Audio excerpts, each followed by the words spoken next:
By the third week, Charles was an institution in our family. The baby was being a Charles when she cried all afternoon.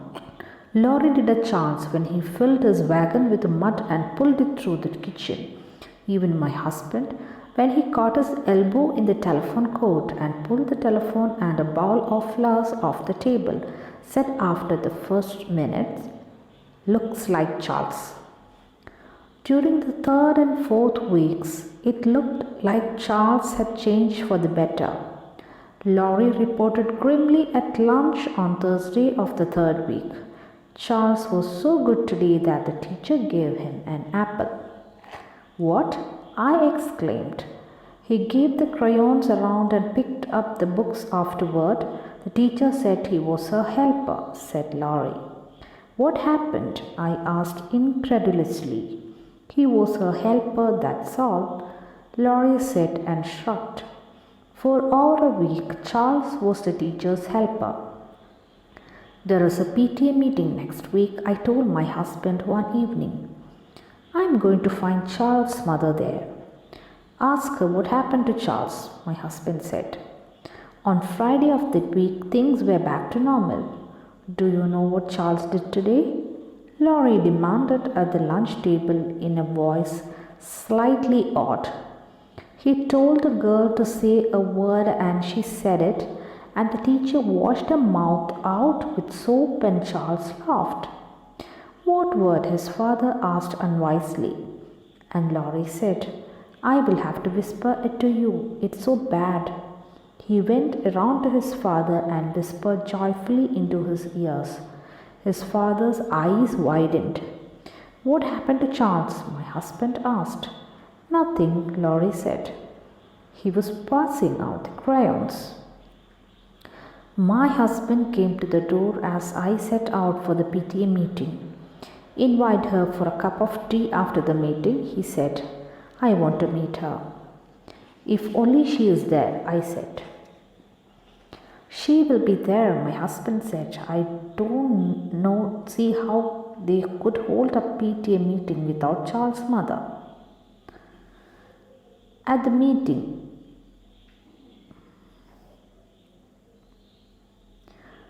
"She will be there," my husband said. "I do not see how they could hold a PTA meeting without Charles' mother." At the meeting, I sat restlessly scanning each face, trying to determine which one had the secret of Charles. No one mentioned Charles. No one stood up in the meeting and apologized for the way her son had been acting. After the meeting, I sought out Laurie's kindergarten teacher. "I have been so anxious to meet you," I said. "I am Laurie's mother." "We are all so interested in Laurie," she said. "Well, he certainly liked kindergarten," I said. "He talks about it all the time." "We had little trouble adjusting the first weeks or so," she said primly. "But now he's fine little helper, with occasional lapses, of course." "Laurie usually adjusts very well," I said.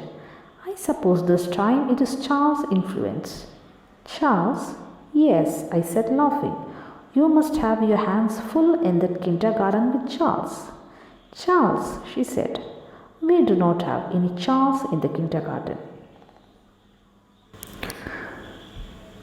So, dear students, when it was third week, the entire family in the house had some sort of troubles, and all started to link that trouble with Charles. Okay, when the baby was crying all afternoon, when Laurie pulled a wagon with mud through the kitchen, and when his father accidentally caught his elbow in the telephone cord and a bowl of flowers fell down, for all these troubles, they said it looks like Charles, and the word Charles had become a synonym for troubles. Then, after some days, Charles changed his behavior. And Laurie began to report that changes at lunchtime. And this time it was a different opinion, okay? And Charles got an apple from the teacher for being good. So Laurie's mother, hearing this, couldn't believe that, and she exclaimed, "What?" She couldn't believe that. Laurie said that Charles distributed crayons and collected back. He did all the jobs with responsibility and teacher appointed him as the helper. Okay, and hearing this, Laurie's mom couldn't believe, that is incredulously, that means she couldn't believe, and asked what happened to Charles' behavior. Charles had changed. What is the reason?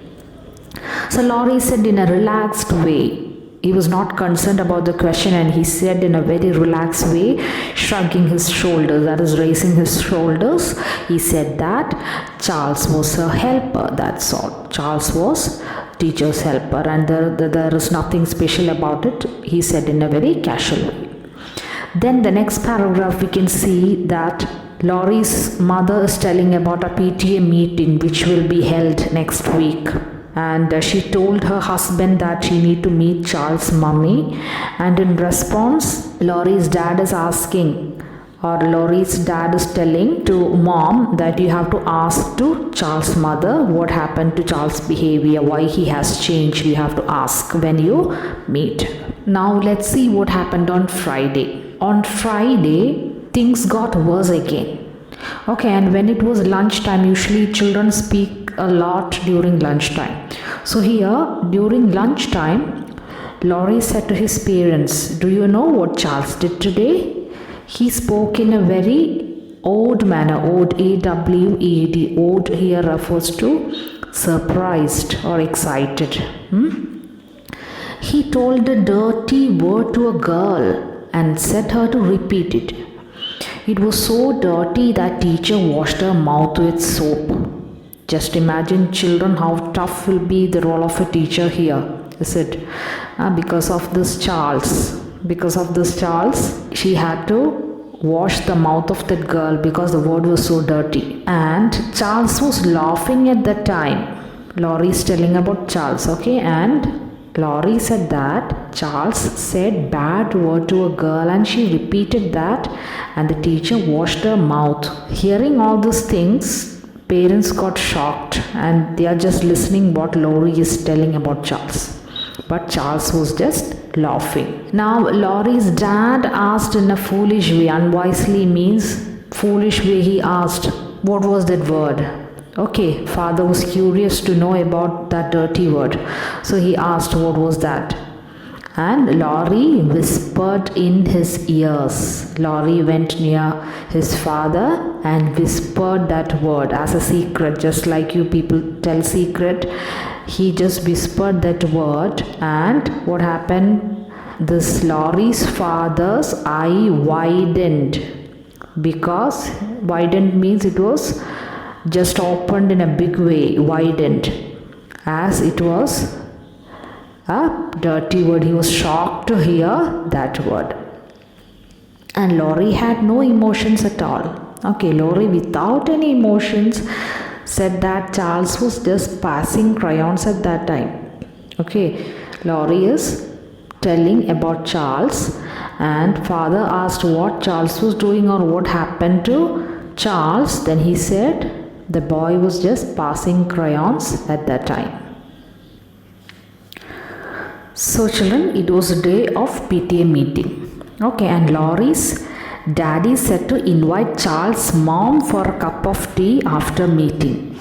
And you know children, Laurie's mom was so excited to see Charles' mother. And she also said that if Charles' mummy is there, she will surely meet her. And when the meeting started, Laurie's mummy began to search deeply. Scanning here refers to search very deeply and very carefully. She looked everywhere to find Charles' mother, and she understood no one is coming up with a word of sorry or even complaint about Charles. Usually if a child is making a lot of complaints, what will happen in PTA meetings? You can see that parents will come out with complaints. Is it that boy Charles is doing a lot of bad things in the class, we cannot adjust. So all these sort of things Laurie's mom expected in a PTA meeting, but nothing was there. And Laurie's mom found out that kindergarten teacher.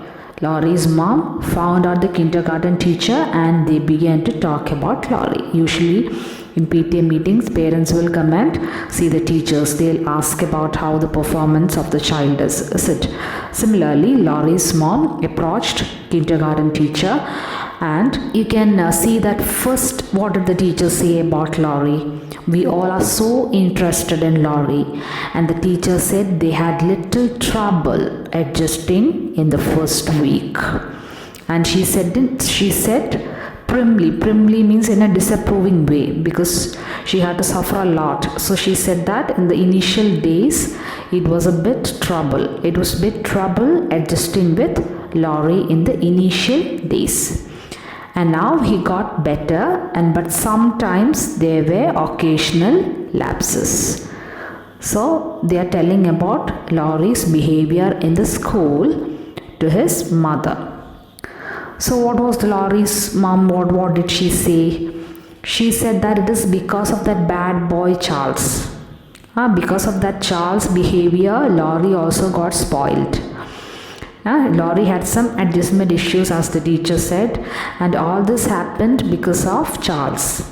And Laurie is a boy who usually adjusts so fast. So maybe because of this Charles, Laurie also got some troubles to adjust. That is what Laurie's mom said to the teacher. And in the last part of the story, you can see at this point of time, the kindergarten teacher responded by telling that there is no boy called Charles in the kindergarten. Okay, so she is telling about there is no Charles. If you're telling about a boy called Charles, there is no Charles in this school or in this kindergarten. There is no boy called Charles. So children, here we understand that Laurie is actually Charles. Okay, Laurie has created the character Charles to explain the pranks that he made in the school. And Charles was actually Laurie's way of telling his parents what he did in kindergarten without mentioning his name. So throughout the story, you can hear the word Charles. That is just a character created by Laurie. And in order to explain what he did in the school, he used Charles. He employed all the things that he did through Charles. Okay, I hope the lesson is clear. Take care and goodbye.